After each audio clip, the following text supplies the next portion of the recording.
Assalamualaikum warahmatullahi wabarakatuh, sahabat sejuta kisah. Semoga saja Anda masih selalu setia bersama kami, channel yang setiap harinya selalu menyuguhkan cerita-cerita misteri yang menarik untuk Anda simak. Dan kesempatan kali ini, kami sudah menyiapkan sebuah kisah nyata misteri yang berjudul Kisah Mencekam Saat Mengunci Pintu Makam Kemangi. Mendung tanpa udan, ketemu lan kelangan, opo iki sing diarani perjalanan. Hanya itu kata kalimat tembang yang bisa kuucapkan saat harus menahan takut. Ini adalah pertama kali aku harus menutup pintu makam Mbah Laisidin atau Mbah Kemangi. Kenapa aku harus menutup pintu makam? Ceritanya begini.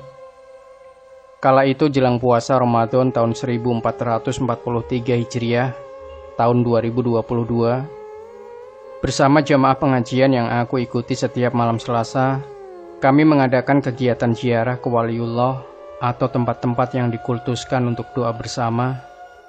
Jamaah sepakat bahwa kegiatan ziarah kali ini adalah ke makam Kemangi atau makam Mbah Laisidin yang terletak di pesisir utara Kabupaten Kendal, tepatnya di Pantai Kemangi, masuk wilayah Desa Karangmalang, Kecamatan Kangkung, Kabupaten Kendal. Banyak cerita-cerita mistis di tempat ini, bahkan presenter kondang tukul arwana dan spiritual lain ternyata banyak yang tidak berani sembarangan di tempat makam Mbah Laisidin. Keangkaran makam Kemangi sudah kondang merah tahun 90 ke bawah.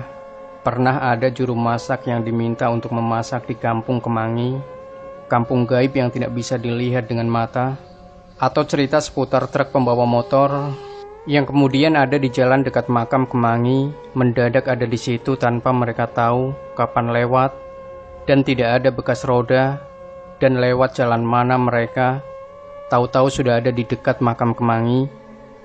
Cerita warga seputar Karangmalang, banyak orang yang tersesat di area situ, karena konon para santri, para pendekar pahlawan pejuang kemerdekaan, menggunakan area pesisir utara Kendal, tepatnya di Karangmalang ini, untuk menjadi gudang persenjataan atau tempat persembunyian, sehingga para kiai yang menjadi pimpinan para pejuang waktu itu memasang raja atau alat untuk membuat bingung musuh, dan itu ditanam di sekitar Kemangi.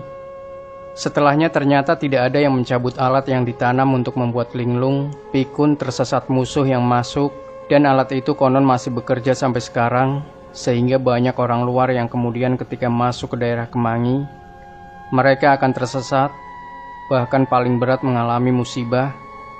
Konon ceritanya begitu. Dan satu cerita lagi, bahwa konon almarhum dalang kondang maestro Profesor Wayang Indonesia, yaitu Ki Mantep Sudarsono, pada era tahun 90-an pernah diminta untuk mendalang di kampung Kemangi, kampung gaib Kemangi. Ki Mantep sadar bahwa itu bukan perkampungan lumrah, tapi itu perkampungan, kalau boleh saya sebut, itu perkampungan jin, dengan perjanjian bahwa dia berani mendalang, maka dia dan rombongan niaga, sinden, pengerawit, dan alat yang dibawa semua harus dikembalikan dengan selamat. Itu diantara cerita tentang kejadian mistis yang ada di Kemangi. Dan malam ini aku ziarah ke sini, ke makam Kemangi. Pimpinan jamaah adalah kiai yang menjadi pengasuh pengajian Selosonan, yaitu Kiai Nur Amin Kacangan Sendang Kulon. Setelah semua hadir, naik mobil bak terbuka, kami berangkat dan menjemput juru kunci makam Kemangi, yaitu Kiai Kasturi. Perjalanan kami lancar, meskipun kemudian ketika sampai di kediaman Mbah Kiai Kasturi, hujan turun, sehingga harus basah-basahan. Terpal yang dipakai untuk memayungi penumpang mobil bak terbuka tidak bisa sepenuhnya melindungi badan dari basah karena hujan. Angin bertiup lumayan kencang dan hujan juga sedikit deras, sehingga rombongan harus basah kuyup. Selain itu, rombongan juga harus menyelamatkan menutupi sajian makanan yang masih terbungkus rapi supaya tidak kena air hujan. Maka kemudian sebagian terpal yang digunakan untuk berlindung dari hujan di atas mobil digunakan untuk menyelamatkan makanan berupa tumpeng, sayur, serta ingkung ayam, serta tak ketinggalan lalap dan daun pisang yang akan digunakan untuk alas nanti.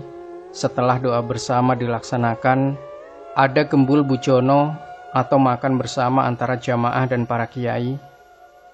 Jam menunjukkan pukul 22.00 malam. Setelah melalui proses menunggu yang lumayan lama di dekat kediaman Mbah Kiai Kasturi, akhirnya hujan agak sedikit reda dan rombongan bisa berangkat ke makam Kemangi. Sampai di sana langsung ambil wudhu dan masuk ke area cungkup pemakaman. Suasana gelap malam dan suara makhluk yang hidup di malam hari menggema di sekitaran makam Kemangi. Suara burung malam, suara jangkrik, belalang dan beragam suara alam beriringan dengan gerimis yang turun membasah. Tahlil dan doa serta proses doa bersama di makam dipimpin oleh Kiai Nur Amin dan Kiai Kasturi. Singkat cerita sudah lewat tengah malam, ziarah dan doa bersama selesai, dilanjutkan untuk berkumpul di aula. Lebih tepatnya bangunan yang digunakan untuk tempat singgah bagi para peziarah di area depan makam Kemangi. Aliran listrik hanya lampu beberapa watt sehingga tidak mampu menerangi secara maksimal di ruang aula. Maka senter handphone dan senter baterai yang sengaja kami bawa dimaksimalkan fungsinya untuk menerangi jamaah. Setelah semuanya berkumpul, baru kemudian Kiai Kasturi memberikan paparan, yaitu sejarah makam Kemangi dan sejarah Mbah Laisidin yang dimakamkan di makam Kemangi. Hampir 1 jam kami menyimak diskusi dan ngobrol tentang sejarah makam Kemangi yang disampaikan oleh baik Kiai Nur Amin maupun Kiai Kasturi. Acara ditutup dengan doa dan makan tumpeng serta ingkung yang sudah disiapkan. Setelah makan-makan selesai, masih dilanjutkan dengan duduk untuk mengobrol dan menikmati rokok, menghisap sigaret karena suasana juga masih gerimis. Setelah dirasa sudah cukup dan waktunya untuk pulang, mendadak Mbah Kasturi memanggil saya. "Mas, ini kuncinya. Tolong pintu makam ditutup." Saya pun menjawab, "Nggih, Mbah." Saya berjalan keluar setelah mengambil kunci yang diulurkan oleh Mbah Kasturi. Di luar banyak jamaah yang sedang berdiri sambil menghisap rokok atau duduk sambil bercanda, atau mereka yang baru saja selesai mencuci tangan, mencuci kaki dan membereskan barang-barang, membersihkan tempat kami tadi makan bersama. Di antaranya ada yang iseng menakut-nakuti memperingatkan untuk hati-hati. Karena alasan itu kemudian saya kok berpikir mencari teman. Beberapa yang sengaja aku sebut nama dan ku ajak tidak mau dengan alasan-alasan tertentu. Aku ajak beberapa teman untuk menemani, tapi ternyata nggak ada satupun yang mau. Entah takut, entah nggak berani, atau entah kenapa alasannya. Akhirnya saya pun berangkat sendiri menuju cungkup makam. Yo wis pancen jatah dhewean kudu wani, angkati dhewe. Berbekal senter dan menebalkan keberanian, bisa melangkah menembus gerimis jam 1.00. Hampir jam 1 dini hari di makam Kemangi yang terkenal angker, gawat, dan terkenal wingit. Awalnya sama sih, membaca doa semampu saya, Fatihah, sholawat, dan macam-macam, bertujuan supaya keberanian meningkat. Bagaimanapun ini pemakaman dan sangat terkenal di Kendal utamanya dan di daerah lokal seputaran Kendal, bahwa makam Kemangi, makam yang penuh misteri, angker dan wingit yang seperti saya sebut. Tanpa ragu saya melangkah melewati area pemakaman, harus hati-hati menjinjing sarung yang aku kenakan karena becek basah dan banyak patok pemakaman supaya saya tidak jatuh karena terjebak, terpleset, atau sarung nyantol pada patok atau batu nisan. Nyala lampu di cungkup bangunan berukuran 4x4 meter tampak redup, atau kalau boleh disebutnya remang-remang. Pohon besar yang ada di samping jungkok tampak hitam menambah aura menakutkan dan seram. Pintu makam ada 2, di sisi kiri dan sisi kanan, dan rupanya sisi kiri menguncinya itu dari dalam makom, jadi harus masuk, kemudian dikunci dari dalam, lantas baru keluar lewat sisi kanan dan memasang gembok dan dikunci. Cara menguncinya harus begitu, jadi harus masuk ke makam dulu. Itu betul-betul membuat saya harus menebalkan keberanian di antara ketakutan, dingin, khawatir, dan wis sembuh banget pokoknya. Seperti kehilangan kemampuan untuk berdoa dan berzikir. Karena apa ya, takut.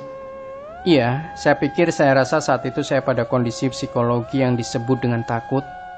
Ketakutan yang muncul alami, didukung dengan gerimis dan remang-remang, serta suasana makom yang seram itu. Maka saya pun pengen segera bergegas, kalau kemudian lari. tentu itu malah justru lebih berbahaya. Maka saya melangkah biasa, dan karena tidak mampu berdoa, mohon maaf tidak ada pilihan doa yang bisa keluar.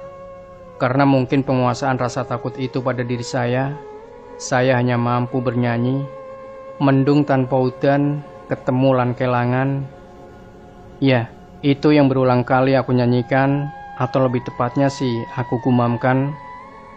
Aku bergumam menyanyikan lagi lagu itu, bukan sholawat atau dzikir seperti tadi, tapi mendung tanpa udan, ketemu lan kelangan, kabeh kuwi sing diarani perjalanan. Awak dhewe Daud duwe bayangan, besok yen wis omah-omahan, aku maca koran sarungan, kowe blonjo dasteran. Dan efeknya sungguh luar biasa. Kurasa takut itu berkurang seperti menipis ketika saya menggumamkan lagu itu. Ingat saya sih itu lagunya dari Boy Gang dan Denny Caknan.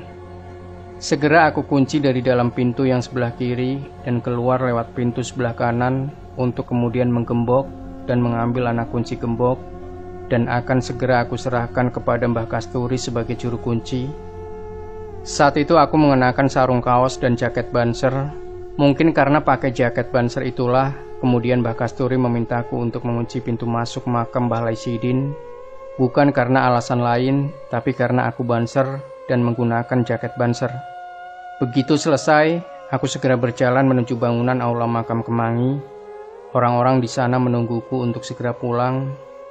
Dan begitu terlihat aku, mereka pun dia bergumam, berceloteh, berkelakar, berseloroh, karena aku sudah berhasil dan berani untuk mengunci makam Kemangi sendirian.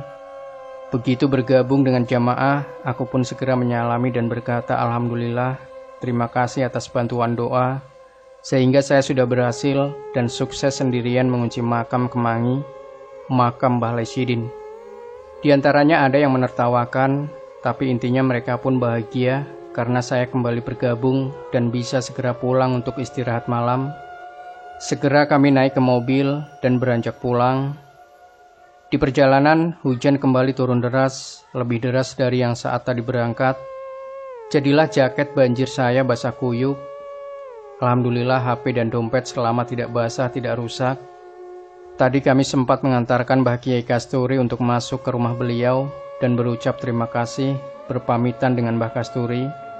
Ya, tepat hampir jam 2 dini hari, kami sampai ke tempat awal berkumpul di markas pengajian Selosonan.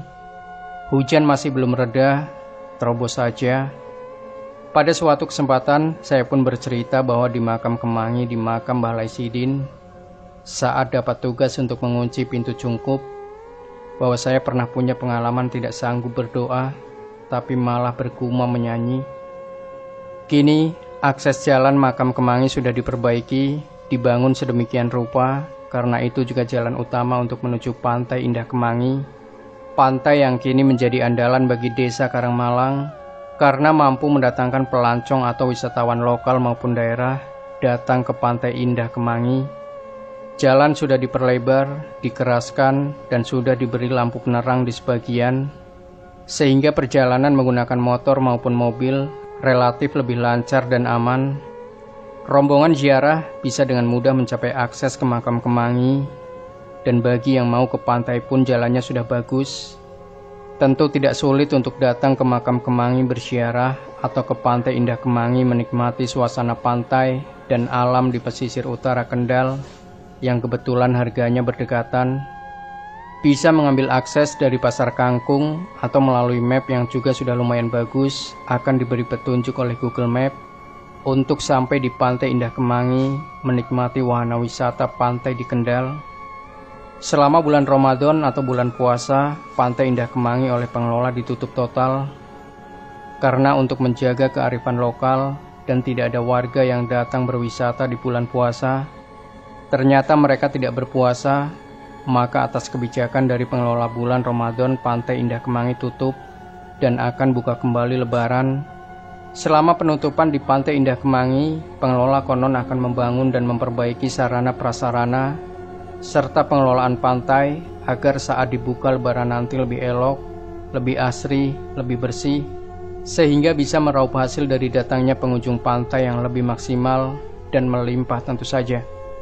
Makam Kemangi dengan aura mistis dan pantai indah Kemangi yang asri, sejuk, sebagai tempat wisata berpadu dan harapannya menjadi paduan yang menarik. Demikian sahabat Sejuta Kisah, tinggalkan komentar Anda, like dan share video ini, subscribe channel Sejuta Kisah, dan kembali nantikan cerita-cerita misteri terbaru dari kami. Wassalamualaikum warahmatullahi wabarakatuh.